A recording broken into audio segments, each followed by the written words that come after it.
Welcome everyone. Shadow ബ്രോഡ്കാസ്റ്റിംഗിൻ്റെ free path IAS പ്രോഗ്രാമിലേക്ക് സ്വാഗതം. സോ നമ്മൾ ലാസ്റ്റ് ക്ലാസ്സിൽ കുറച്ച് ഓപ്പറേഷൻസ് പഠിച്ചു അല്ലേ? ഏതൊക്കെയായിരുന്നു? ഡെസിമൽ ഓപ്പറേഷൻസ് ആണ് പഠിച്ചത്. സാധാ നമ്പറിൻ്റെ അല്ല നമ്മൾ പഠിച്ചത്, ഡെസിമൽ നമ്പേഴ്സിൻ്റെ മൾട്ടിപ്ലിക്കേഷൻ, അഡീഷൻ. ഓക്കെ, നൗ സബ്ട്രാക്ഷൻ്റെ ഒരു കേസ് നമ്മൾ ഡിസ്കസ് ചെയ്തു. ഒന്നല്ല, രണ്ട് കേസ് എന്ന് പറയാം. ബേസിക് സബ്ട്രാക്ഷൻ, അടുത്ത് ബോറോ ചെയ്യുന്ന സബ്ട്രാക്ഷൻ. ഇനി നമ്മൾ മൂന്നാമത്തെ ഒരു കേസിലേക്ക് പോവാണ്. ഇതും ബോറോ ചെയ്യുക തന്നെയാണ് ചെയ്യുക, ബോറോയിങ് തന്നെയാണ്. പക്ഷേ ക്വസ്റ്റ്യൻ്റെ കുറച്ച് വ്യത്യാസങ്ങളുണ്ട്. നമുക്കൊന്ന് നോക്കാം ക്വസ്റ്റ്യൻ അല്ലേ. So question is 38.004 minus 11.816. Okay, so ഇവിടെ നോക്കി, ഇവിടെ രണ്ടിടത്തും 0 ആണല്ലേ. നമ്മൾ പറഞ്ഞു 4-ൽ നിന്ന് 6 കുറയ്ക്കാൻ പറ്റത്തില്ല, അപ്പോൾ തൊട്ടടുത്ത ആളിൽ നിന്ന് ബോറോ ചെയ്യണമെന്ന് പറഞ്ഞു. പക്ഷേ തൊട്ടടുത്ത് 0 ആണ്. 0-ൽ നിന്ന് എന്ത് ചെയ്യാൻ പറ്റില്ല? ബോറോ ചെയ്യാൻ പറ്റത്തില്ല. കാരണം 0-യുടെ ഒന്നും ഇല്ല ബോറോ ചെയ്യാൻ അല്ലേ. 0-യുടെ കയ്യിൽ ഒന്നുമില്ല. പിന്നെ തൊട്ടടുത്ത ആളിലേക്ക് നോക്കി, അയാളും 0 ആണ്. അയാളിൽ നിന്നും എന്ത് ചെയ്യാൻ പറ്റത്തില്ല? ബോറോ ചെയ്യാൻ പറ്റത്തില്ല. പിന്നെ ഒന്നുകൂടെ നോക്കുമ്പം 8 ഉണ്ട്. പക്ഷെ നമ്മൾ പറഞ്ഞു ഒരിക്കലും അങ്ങ് ദൂരേന്ന് ബോറോ ചെയ്യാൻ പറ്റില്ലെന്ന്. ബോറോ ചെയ്യുമ്പോൾ തൊട്ടടുത്ത നമ്പറിൽ നിന്ന് ബോറോ ചെയ്യണം അല്ലേ. ഇനി നമ്മൾ എന്ത് ചെയ്യാൻ പോകുന്നു? നമ്മൾ ഇവിടെ ഈ 0-യെ നമ്മളൊരു നമ്പർ ആക്കാം അല്ലേ, ഒരു നാച്ചുറൽ നമ്പർ ആക്കാൻ വേണ്ടി 0 ഈ 8-ൽ നിന്ന് അങ്ങ് ബോറോ ചെയ്തു. 0 എന്ത് ചെയ്ത്? 8-ൽ നിന്ന് ബോറോ ചെയ്ത്. 0 8-ൽ നിന്ന് ബോറോ ചെയ്യുമ്പോൾ 0 എന്തായി പോകും? 010 ആകും. 0 എന്താകും? 010 ആകും. അപ്പോൾ ഇത് 10 ആയി അല്ലേ. അപ്പോൾ ഈ 0-യ്ക്ക് ബോറോ ചെയ്യാം, കാരണം തൊട്ടടുത്ത് കിടക്കുന്ന ആൾക്ക് 10 ആയി. സോ ഈ 10-ൽ നിന്ന് ഇയാൾ എന്ത് ചെയ്യും? ഈ 0 ബോറോ ചെയ്ത് അല്ലേ. 0 ബോറോ ചെയ്യുമ്പോൾ ഈ 0 എന്താകും? 10 ആകും. ഇവിടെ ഈ 10 എന്നുള്ളത് 9 ആകും. ആ 10 എന്നുള്ളത് എന്താകും? 9 ആകും. സോ ഇനി 4-ന് ബോറോ ചെയ്യാലോ, കാരണം തൊട്ടടുത്ത് കിടക്കുന്ന 0 എന്തായി? 10 ആയി. സോ ബോറോ ചെയ്തു, ഇപ്പുറത്തേക്ക് ബോറോ ചെയ്തു, 14 ആയി. ഇവിടെ ഇത് 10 9 ആയി. ഓക്കെ, സോ ഇതാണ് തേർഡ് കേസ് ഫോർ സബ്ട്രാക്ഷൻ. ഇവിടെ എന്ത് ചെയ്തു? രണ്ടിടത്ത് 0 ആയിരുന്നു. 4-ന് ബോറോ ചെയ്യണം, പക്ഷേ തൊട്ടടുത്ത് 0 കിടക്കുന്നു, ഒന്നും ചെയ്യാൻ പറ്റത്തില്ല. ഇനി അത് കഴിഞ്ഞൊന്ന് നോക്കിക്കഴിഞ്ഞാൽ അപ്പുറത്തും 0 ആണ്, ബോറോ ചെയ്യാൻ പറ്റത്തില്ല അല്ലേ. ഇനി നമ്മൾ തൊട്ടടുത്ത് കിടക്കുന്ന നമ്പറിനെ എന്തെങ്കിലുമൊക്കെ ആക്കണം. എന്തെങ്കിലും ആക്കണമെന്ന് മീൻസ് അത് 1, 2, 3 ഒക്കെ ആക്കണം. അതിനുവേണ്ടി നമ്മൾ എന്ത് ചെയ്തു? ഈ 0 10 ആക്കി. ആദ്യം ആ 0 എങ്ങനെ 10 ആക്കി? 8-ൽ നിന്ന് ഈ 0 ബോറോ ചെയ്ത് അല്ലേ. 8-ൽ നിന്ന് ഈ 0 ബോറോ ചെയ്യുമ്പോൾ അതെന്താകും? 10 ആകും. ഈ 10-ൽ നിന്ന് ഈ 0 ബോറോ ചെയ്തു. അപ്പോൾ ഈ 10-ൽ നിന്ന് ഇത് ഇങ്ങോട്ട് എടുത്തപ്പോൾ ഈ 0 10 ആയി. ഇവിടെ 10 ആയിരുന്നു അല്ലേ. ഇത് ഒന്ന് ഇപ്പുറത്ത് കൊടുത്തപ്പോൾ ഇത് 9 ആയി. നൗ ഇത് 10 ആയി. ഇനി 4-ന് എന്ത് ചെയ്യാം? കടം വാങ്ങാം. സോ 4 എന്ത് ചെയ്തു? ഈ 10-ൽ നിന്നൊന്ന് കടം വാങ്ങി, 14 ആയി. 10 9 ആയി പോയി. നൗ 14 - 6 ചെയ്താൽ നമുക്ക് എന്ത് കിട്ടും? 8 കിട്ടും. 9 - 1 ചെയ്താൽ അതും 8 കിട്ടും. ഇവിടെ 9 - 8 ചെയ്താൽ 1 കിട്ടും അല്ലേ. ഇനി നമുക്ക് നോർമൽ, ഇവിടുന്ന് 8 ഇങ്ങോട്ട് ബോറോ ചെയ്തപ്പം 8 എന്തായി? 7 ആയി. അത് എഴുതാൻ മറക്കരുത്, കാരണം ഓപ്ഷനിൽ ഇവിടെ ആൻസറിൽ ഒരു 7 എന്നൊക്കെ ഉണ്ടാവും. ഇത് 7 ആക്കാൻ മറന്നില്ലെങ്കിൽ നമ്മൾ ആ ഓപ്ഷനിലേക്ക് പോകും. സോ ബോറോ ചെയ്യുമ്പോൾ നമ്പർ റെഡ്യൂസ് ചെയ്യാൻ ആരും മറക്കരുത്. ഓക്കെ, ബോറോ ചെയ്യുമ്പം നമ്പർ റെഡ്യൂസ് ചെയ്യാൻ മറക്കരുത്. സോ നമുക്ക് എന്ത് ചെയ്യാം? 7 - 1 6, 3 - 1 2. So answer is 26.188. ഓക്കെ, ഇതേപോലെ ഒരു ക്വസ്റ്റ്യൻ കൂടെ നമുക്ക് ചെയ്ത് നോക്കാം. 79.0006 minus 56.4187. ഓക്കെ, സോ 6 എന്താണ്? 7-നേക്കാളും ചെറുതാണ്. അപ്പോൾ 6-നെയും ബോറോ ചെയ്യണം. അടുത്ത് കിടക്കുന്ന 3 നമ്പറും 0 ആണ്, ബോറോ ചെയ്യാൻ പറ്റത്തില്ല അല്ലേ. അപ്പം അടുത്ത നോൺ 0 ഡിജിറ്റ് എന്ന് പറയുന്നത് 9 ആണ്. ഈ 9-ൽ നിന്ന് ഈ 0 എന്തായി? 10 ആയി. ഇനി എന്ത്? ഈ 10-ൽ നിന്ന് അടുത്ത 0 കടം വാങ്ങും, ഇത് 10 ആകും. അപ്പോൾ ഈ 10 9 ആയിപ്പോയി ഓട്ടോമാറ്റിക്കലി അല്ലേ. ആ 10 എന്തായി? ഓട്ടോമാറ്റിക്കലി 9 ആയി. ഇനി ഈ 10-ൻ്റെ കയ്യിൽ നിന്ന് ഇപ്പുറത്തുള്ള ആൾ 10 ആകും അല്ലേ. അത് 10 ആയല്ലോ. അപ്പോൾ ഈ 10 എന്താകും? ഈ 10 9 ആകും. ഇനിയും ഇവിടുന്ന് 6 എന്ത് ചെയ്ത്? കടം വാങ്ങി 16 ആയി. ഈ 10 9 ആകും. ഓക്കെ, ഇനി ഈ 9 8 ആകും. ഓക്കെ, 9 എന്താകും? 8 ആകും. ഇനി നമുക്ക് കുറയ്ക്കാം. 16-ൽ നിന്ന് 7 കുറച്ചു, 9 കിട്ടും. 9-ൽ നിന്ന് 8 കുറച്ചാൽ 1 കിട്ടും. 9-ൽ നിന്ന് 1 കുറച്ചാൽ 8. 9-ൽ നിന്ന് 4 പോയാൽ 5. നൗ 8 - 6 2, 7 - 5 2. സോ എന്ത് കിട്ടും? 22.5 5819 എന്ന് കിട്ടും. ഓക്കെ, ഇതാണ് സബ്ട്രാക്ഷൻ. ഇനി ഇതിനൊരു ഷോർട്ട് കട്ട് ഉണ്ട്. എങ്ങനെയാണ് ഇതിൻ്റെ ഷോർട്ട് കട്ട്? ഇപ്പം ഞാൻ എന്ത് ചെയ്തു, 58.00008 ഓക്കെ മൈനസ് 11.11119. ഇനി എന്ത് ചെയ്യണം, 8ൽ നിന്ന് 9 കുറയ്ക്കണം. എന്ത് ചെയ്താൽ മതി, 8 അങ്ങ് 18 എന്ന് എഴുതുക. ഈ ബാക്കി വരുന്ന എല്ലാ സീറോയും എന്താകും, 9 ആകും. ബാക്കി വരുന്ന എല്ലാ സീറോയും എന്താകും, 9 ആകും. ഈ 8 എന്താകും, 7 ആകും. ഓക്കെ, അപ്പോൾ നമുക്ക് ഈ എഴുത്ത് കുറച്ചങ്ങ് ഒഴിവാക്കാം. 10 ആകുന്നു, പിന്നെ 10 കട്ട് ചെയ്ത് 9 ആകുന്നു അല്ലേ, അത് നമുക്ക് ഒഴിവാക്കാം. സോ സീറോസ് എല്ലാം എന്തായി പോകും, സീറോസ് എല്ലാം 9 ആകും. ഈ നമ്പർ 1 കുറയും. ഇത് 8 ആയിരുന്നു, 8 7 ആകും. ഇത് 8 18 ആകും. 18 നിന്ന് 9 കുറച്ചാൽ എന്ത് കിട്ടും, 9. 9 നിന്ന് 1 പോയാൽ 8, 9 നിന്ന് 1 പോയാൽ 8, 8 8 പോയിന്റ്. 7ൽ നിന്ന് 1 പോയി 6, 5ൽ നിന്ന് 1 പോയി 4. സോ ആൻസർ ഈസ് 46.88889 എന്ന് കിട്ടും. സോ ഇതാണ് ഷോർട്ട് കട്ട്. ഓക്കെ, ഈ ഷോർട്ട് കട്ട് എന്ത് ചെയ്യണം, ഓർത്ത് വെക്കണം. സോ ഇതാണ് subtraction of decimal numbers. Okay, so നമ്മൾ എന്തൊക്കെ പഠിച്ചു, അഡീഷൻ പഠിച്ചു, സബ്ട്രാക്ഷൻ പഠിച്ചു ആൻഡ് മൾട്ടിപ്ലിക്കേഷൻ. ഇനി നമുക്ക് ഡിവിഷനിലേക്ക് പോകാം. ഡിവിഷൻ കുറച്ച് പ്രശ്നമാണ്. ഓക്കെ, ഡിവിഷൻ എങ്ങനെയാണ്, നമുക്ക് ഫ്രാക്ഷൻ പഠിച്ചു അല്ലേ. ഫ്രാക്ഷൻ എന്തായിരുന്നു, A/B ആയിട്ട് എഴുതുന്നു.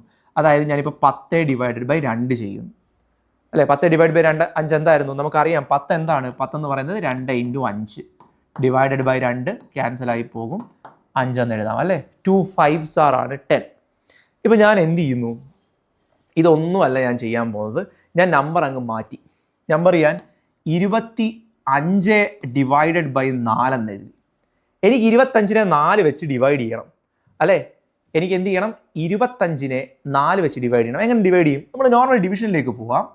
25 എടുക്കുന്നു, 4 വെച്ച് ഡിവൈഡ് ചെയ്യുന്നു. ഓക്കെ, 4ൻ്റെ ടേബിളിൽ 25 ഇല്ല, കാരണം 25 ഒരു ഓഡ് നമ്പറാണ്. അപ്പോൾ അതിനടുത്ത് വരുന്ന 4ൻ്റെ മൾട്ടിപ്പിൾ നോക്കണം. ഓക്കെ, സോ അതിന് അടുത്ത് വരുന്ന 4ൻ്റെ മൾട്ടിപ്പിൾ നമുക്കറിയാം 4 × 6 24 കിട്ടും അല്ലേ. 4 × 6 24 കിട്ടും. സബ്ട്രാക്ഷൻ ചെയ്താലോ, 25 - 24 നമുക്ക് 1 കിട്ടും. നൗ ഇവിടെ ഡിനോമിനേറ്ററിൽ റിമൈൻഡറിൽ നമുക്ക് 1 കിട്ടി അല്ലേ. നമുക്ക് എന്ത് കിട്ടി, റിമൈൻഡറിൽ 1 കിട്ടി. നൗ ഒന്നുകിൽ നമുക്ക് ഇവിടെ വെച്ച് നിർത്താം. ഓക്കെ, നമുക്ക് എന്ത് ഇവിടെ വെച്ച് നിർത്താം. ചിലപ്പോൾ ആൻസർ തരുന്നത് ഒരു മിക്സ്ഡ് ഫ്രാക്ഷനിലായിരിക്കും അല്ലേ. ആൻസർ തരുന്ന ഒരു മിക്സ്ഡ് ഫ്രാക്ഷൻ ആയിരിക്കും. ഇത് എങ്ങനെ മിക്സ്ഡ് ഫ്രാക്ഷൻ എഴുതാമെന്ന് ഞാൻ പഠിപ്പിച്ചിരുന്നു. എങ്ങനെയായിരുന്നു, സിമ്പിൾ. നമ്മൾ എന്ത് ചെയ്യുന്നു, ആദ്യം ഈ കോഷ്യൻ്റ് എഴുതുന്നു അല്ലേ. അതിനുശേഷം നമ്മൾ ആദ്യം കോഷ്യൻ്റ് എഴുതുന്നു, ദാറ്റ് ഈസ് 6. അതിനുശേഷം നമ്മൾ remainder divided by divisor. Okay, remainder divided by divisor. ഇനി അതൊക്കെ എന്തായിരുന്നു, നമ്മളൊരു ഡിവിഷൻ ചെയ്യുന്ന ടൈമിൽ നമ്മൾ ഈ ബ്രാക്കറ്റിനകത്ത് എഴുതുന്നതിനെ നമ്മൾ എന്ത് പറയും, we call it as dividend. ഇവിടെ എഴുതുന്നതിനെ നമ്മൾ ഡിവൈസർ എന്ന് വിളിക്കും. ഇവിടെ വരുന്നതിനെ കോഷ്യൻ്റ്. ഇതെന്തായിരുന്നു, കോഷ്യൻ്റ്. ഇനിയും ഇതെല്ലാം ചെയ്ത് നമുക്ക് താഴെ ഒരു സാധനം കിട്ടും അല്ലേ, താഴെ ഒരു നമ്പർ കിട്ടും, which is called remainder. Okay, ഇതാണ് നമുക്ക് ഡിവിഷൻ ചെയ്യുമ്പോൾ കിട്ടുന്ന പാർട്സ് എന്ന് പറയുന്നത്. സോ ഞാൻ മുമ്പേ 25നെ ഞാൻ എന്ത് ചെയ്തു, 4 വെച്ച് ഡിവൈഡ് ചെയ്തു. 4 വെച്ച് ഡിവൈഡ് ചെയ്യുന്ന സമയത്ത് എനിക്കറിയാം 4 × 6 24 സബ്ട്രാക്ഷൻ ചെയ്തു 1 കിട്ടി. ഇവിടെ 25 എന്താണ്, ബ്രാക്കറ്റിനകത്തുണ്ട്, ഡിവിഡൻറ്റ്. 4 എന്താണ്, ഡിവൈസർ. 6 എന്താണ്, കോഷ്യൻ്റ്. 1 എന്താണ്, റിമൈൻഡർ. ഇനി ഇതിനെ എങ്ങനെ മിക്സ്ഡ് ഫ്രാക്ഷനിൽ എഴുതാമെന്ന് ഞാൻ പറഞ്ഞിട്ടുണ്ട്. മിക്സ്ഡ് ഫ്രാക്ഷനിൽ എഴുതാൻ കോഷ്യൻ്റ് ഷോർട്ട് ഫോം യൂസ് ചെയ്യാം, Q for quotient. Okay, quotient into നമ്മൾ എന്തെടുക്കണം, ഡിവിഡൻറ്റ് എടുക്കരുത്, ഡിവൈസർ എടുക്കുക. എന്തെടുക്കുക, ഡിവൈസർ. ഓക്കെ, കോഷ്യൻ്റ് എടുത്തിട്ട് എന്തെടുക്കണം, ഡിവൈസർ ആണ് എടുക്കേണ്ടത്. അതുപോലെ റിമൈൻഡറും. ഡിവിഡൻറ്റ് നമുക്ക് ആവശ്യമേ ഇല്ല ഇവിടെ. സോ നമ്മൾ എന്ത് എഴുതി, കോഷ്യൻ്റ്, ദെൻ റിമൈൻഡർ എഴുതുന്നു, ഡിവൈഡഡ് ബൈ ഡിവൈസർ. ഓക്കെ, എന്ത് ചെയ്തു, ഡിവൈസർ. That's it. ഇത്രയാണ് നമുക്ക് എന്തുള്ളത്, യെസ്, മിക്സ്ഡ് ഫ്രാക്ഷനിൽ ഒരു ഡിവിഷനെ നമ്മൾ എഴുതുന്നത്, which is quotient into remainder by divisor. Okay, that is ഇവിടെ നമ്മൾ എഴുതിയ എന്ത് കിട്ടും നമുക്ക്, കോഷ്യൻ്റ് എത്രയാണ്, 6. ഇവിടെ 1 ഡിവൈഡഡ് ബൈ 4 അല്ലേ. എന്ത് കിട്ടും, 25/4 തന്നെ കിട്ടും അല്ലേ. 25/4 തന്നെ കിട്ടും. സോ 6 എന്ന് കിട്ടും. സോ ചിലപ്പോൾ ആൻസർ ഈ ഒരു ടേമിലായിരിക്കും ഓപ്ഷനിൽ ഉണ്ടായിരിക്കുന്നത്. നൗ ചിലപ്പോൾ ആൻസർ ഡെസിമലിലായിരിക്കും ഉണ്ടാകുന്നത്. അപ്പോൾ ഇതിനെ എനിക്ക് ഡെസിമൽ ആക്കണം അല്ലേ. 25 ഡിവൈഡഡ് ബൈ 4നെ എനിക്ക് ഡെസിമൽ ആക്കണം. അതിനെന്താ ചെയ്യാൻ പറ്റുക എന്ന് നമുക്ക് നോക്കാം അല്ലേ. 4 6 are 24, 1. എനിക്കിനി 1നെ ഡിവൈഡ് ചെയ്യണം, പക്ഷെ എൻ്റെ ഇനി നമ്പർ ബാക്കിയില്ലല്ലോ. അപ്പോൾ ഞാൻ എന്ത് ചെയ്തു, ഞാൻ ഒരു 0 എടുത്തു, വെറുതെ ഒരു 0 എക്സ്ട്രാ ആയിട്ട് എടുത്തു. ഞാൻ ഈ 0 ഞാൻ എക്സ്ട്രാ കൊണ്ടുവരുന്ന ടൈമിൽ ഞാൻ കോഷ്യൻറ്റിൽ എന്തിടണം, ഡെസിമൽ ഇടണം. കോഷ്യൻറ്റിൽ എന്തിടണം, കോഷ്യൻറ്റിൽ ഡെസിമൽ ഇടണം. നൗ 4ൻ്റെ ടേബിളിൽ 10 ഉണ്ടോ എന്ന് നോക്കുക. ഉണ്ടോ? ഇല്ല. 4ൻ്റെ ടേബിളിൽ എങ്ങനെ 10 വരും? 4 1s are 4, 4 2s are 8, 4 3s are 12 ആണ്. 10 ഇല്ല, അത് 10 മിസ്സായി. അപ്പോൾ നമ്മൾ എന്തെടുക്കണം, 10ന് അടുത്ത് വരുന്ന നമ്പർ എടുക്കുക, ചെറുതായിരിക്കണം. 12 ഒന്നും പോയി എടുക്കരുത്, 10നേക്കാളും ചെറുത് എടുക്കാൻ പാടുള്ളൂ. 4ൻ്റെ മൾട്ടിപ്പിൾ ഏതാണ്? 4 2s are എന്ത് ചെയ്തു, 2 എന്ന് കിട്ടി. എനിക്ക് വീണ്ടും റിമൈൻഡർ വന്നു. എൻ്റെ ഡിവിഷൻ തീർന്നു? ഇല്ല. എൻ്റെ ഡിവിഷൻ തീരണമെങ്കിൽ എനിക്ക് റിമൈൻഡർ 0 വരണം. പക്ഷെ ഇവിടെ റിമൈൻഡർ 0 വന്നില്ല, റിമൈൻഡർ 2 ആണ്. അപ്പോൾ ഞാൻ ഇനി എന്തും ചെയ്യാൻ പോകുന്നു, ഒരു 0യും കൂടെ എടുക്കുന്നു. ഒരു 0യും കൂടെ എടുത്തു. ഇനി ഞാൻ ഡെസിമൽ ഇടണോ? വേണ്ട. ഒരിക്കൽ ഓൾറെഡി ഞാൻ ഡെസിമൽ ഇട്ടിട്ടുണ്ട്. ഇനി എന്ത് ചെയ്യണ്ട, രണ്ടാമത് വീണ്ടും ഞാൻ ഡെസിമൽ ഇടേണ്ട ആവശ്യമില്ല. ഡെസിമൽ ഒരു തവണ എന്ത് ചെയ്താൽ മതി, ഇട്ടാൽ മതി. സോ എനിക്ക് എന്ത് കിട്ടി? 20. 4ൻ്റെ ടേബിളിൽ 20 ഉണ്ട്. നമുക്കറിയാം 4 5s are 20 ആണെന്ന്. സോ എന്ത് എഴുതി? 20 എന്ന് എഴുതി. എന്ത് കിട്ടി? 0 അല്ലേ. 0 എന്ന് കിട്ടി. അപ്പോൾ എനിക്ക് ആൻസർ എന്ത് എഴുതാം? 25 ഡിവൈഡഡ് ബൈ 4നെ എനിക്ക് 6.25 എന്ന് എഴുതാൻ പറ്റും അല്ലേ. 25 ബൈ 4നെ എനിക്ക് എന്ത് എഴുതാം?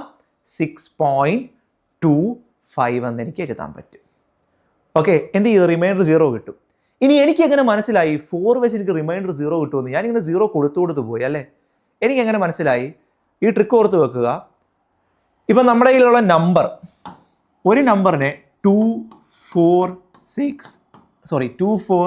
8 16 32 ഇങ്ങനെ 2n പവർ നമ്മൾ പവറൊക്കെ പഠിക്കും. 2n കൺസിഡർ ചെയ്യുക. ഇതെന്താണ്? 2:1, ഇത് 2:2, 2 സ്ക്വയർ ആണ്, ഇത് 2:3. അതായത് 2ൻ്റെ ഏതെങ്കിലും ഒരു പവർ വെച്ച് ഡിവൈഡ് ചെയ്താൽ നമുക്ക് റിമൈൻഡർ 0 കിട്ടുകയുള്ളൂ. അതായത് കംപ്ലീറ്റ് ഡിവിഷൻ പോസിബിൾ ആണ്. ഒരു നമ്പറിനെ 2 വെച്ച് നമ്മൾ ഡിവൈഡ് ചെയ്യുന്നു, നമുക്ക് എന്ത് കിട്ടും? 0 കിട്ടും റിമൈൻഡർ. 4 വെച്ച് ഡിവൈഡ് ചെയ്താലും 0 കിട്ടും. ഒരു നമ്പറിനെ 8 വെച്ച് ഡിവൈഡ് ചെയ്താലും നമുക്ക് എന്ത് കിട്ടും? 0 കിട്ടും. ഒരു നമ്പറിനെ 16 32 അടുത്ത വരുന്ന 64 ആണ്, അതൊക്കെ വെച്ച് ഡിവൈഡ് ചെയ്താലും നമുക്ക് എന്ത് കിട്ടും? 0 കിട്ടും. അതുകൊണ്ടാണ് ഞാൻ എന്ത് ചെയ്തത്, മുമ്പേ ചെയ്തതിനെ 24/4നെ ഞാൻ 2 വട്ടം 0 കൊടുത്തത്. ഓക്കെ, 2 വട്ടം ഞാൻ 0 കൊടുത്തത്. ഇനി നമുക്ക് വേറൊരു നമ്പർ എടുത്തിട്ട് 8 വെച്ച് വെരിഫൈ ചെയ്ത് നോക്കാം. ഞാൻ എന്ത് ചെയ്യുന്നു? 625 എടുക്കുന്നു. 625 എന്നിട്ട് ഞാൻ 8 വെച്ച് വെരിഫൈ ചെയ്യാം. 8 വെച്ച് ഡിവൈഡ് ചെയ്യുന്നു. 8ൻ്റെ ടേബിളിൽ 62 ഇല്ല. നമുക്ക് 8 8 64 ആണെന്നറിയാം, പക്ഷെ 62 ഇല്ല. അപ്പോൾ നമ്മൾ എന്ത് ചെയ്യണം? അതിനേക്കാളും ചെറിയ നമ്പർ വരുന്നത് ഏതാ? 8 7 56 ഉണ്ട്. So 8 × 7s are 56. സബ്ട്രാക്ഷൻ ചെയ്യുക. 62 - 56 നമുക്ക് 6 കിട്ടും. 65 എന്ന് എഴുതി. നൗ 65 ഓടാണ്. എഗെയിൻ 8ൻ്റെ ടേബിളിലില്ല. നമ്മളിപ്പോൾ പറഞ്ഞതേ ഉള്ളൂ, പക്ഷേ 8 × 8 64 ആണെന്ന് നമ്മൾ പറഞ്ഞതേ ഉള്ളൂ. അപ്പോൾ നമ്മൾ എന്ത് ചെയ്യുന്നു? മുകളിലേക്ക് പോകുന്നു, 8 കൊടുത്തു, 64 സബ്ട്രാക്ട് ചെയ്തു, 1 കിട്ടി അല്ലേ. 65 - 64 1 കിട്ടി. 1നെ ഡിവൈഡ് ചെയ്യാൻ പറ്റുമോ? ഇല്ല. അപ്പം നമ്മൾ എന്ത് ചെയ്യും? എക്സ്ട്രാ 0 കൊണ്ടുവരണം. ഞാൻ എന്ത് ചെയ്തു? ഒരു എക്സ്ട്രാ 0 കൊണ്ടുവന്നു. എക്സ്ട്രാ 0 കൊണ്ടുവരുമ്പോൾ ഞാൻ എന്ത് ചെയ്യണം? മുകളിൽ ഡെസിമൽ പോയിന്റ് ഇടണം. ഡെസിമൽ ഇടാൻ മറക്കരുത്. Now 8 1s are 8. 8 1s are 8. Again എനിക്ക് റിമൈൻഡർ 2 വന്നു അല്ലേ. ഡിവൈഡ് ചെയ്യണോ? പറ്റും. ഞാൻ എന്ത് ചെയ്യുന്നു? വീണ്ടും ഒരു 0 കൊടുക്കുന്നു. ഡെസിമൽ ഓൾറെഡി കൊടുത്തു, അതുകൊണ്ട് ഇനി ഡെസിമൽ കൊടുക്കേണ്ട ആവശ്യം ഇല്ല. സോ 8 2s are 16 ആണെന്ന് എനിക്കറിയാം അല്ലേ. നൗ 4 വരും അല്ലേ. 4 വന്നു. വീണ്ടും ഞാനൊരു 0 കൊടുത്തു. കാരണം എന്താ? ഞാൻ കോൺഫിഡൻ്റ് ആണ്. 8 വെച്ച് ഒരു നമ്പറിനെ ഡിവൈഡ് ചെയ്താൽ റിമൈൻഡർ 0 കിട്ടും എന്ന് ഞാൻ കോൺഫിഡൻ്റ് ആണ്. അതുകൊണ്ട് ഞാൻ എന്ത് ചെയ്യും? ഞാൻ ഈ 0 കൊടുത്തോണ്ടേയിരിക്കും. നിങ്ങളും അങ്ങനെ തന്നെ വേണം. 8 വെച്ച് ഒരു നമ്പറിനെ ഡിവൈഡ് ചെയ്താൽ റിമൈൻഡർ 0 വരും. അപ്പോൾ നിങ്ങൾ എന്ത് ചെയ്യുക? 0 കൊടുക്കുക, നിങ്ങൾക്ക് ഡെസിമലിലേക്ക് വരുമെന്നേ ഉള്ളൂ. സോ 8 × 5 ചെയ്താൽ നമുക്ക് 40 കിട്ടും അല്ലേ. 8 × 5 ചെയ്താൽ 40 കിട്ടും. നൗ റിമൈൻഡർ എന്തായി? 0 ആയി അല്ലേ. 40 - 40 എനിക്ക് റിമൈൻഡർ 0 കിട്ടി. അതായത് 625 ഡിവൈഡഡ് ബൈ 8 ചെയ്താൽ നമുക്ക് എന്ത് കിട്ടും? 78.125 എന്ന് കിട്ടും. ഇതാണ് ഡിവിഷൻ. ഡിവൈഡ് ചെയ്യുമ്പോൾ എങ്ങനെ നമുക്ക് ഡെസിമൽ വരുന്നു. ഓക്കെ, സോ 2, 4, 8, 16, 32 ഒക്കെ വെച്ച് ഡിവൈഡ് ചെയ്താൽ നമുക്ക് എന്തായാലും റിമൈൻഡർ 0 ആയിരിക്കും കിട്ടുന്നത്. ഓക്കെ, അത് ഓർമ്മ വേണം. So that's all for today. Okay, next ക്ലാസ്സിൽ വീണ്ടും നമ്മൾ ഡിവിഷൻ്റെ മോർ ക്വസ്റ്റ്യൻസ് ഡിസ്കസ് ചെയ്യാം. Okay, thank you.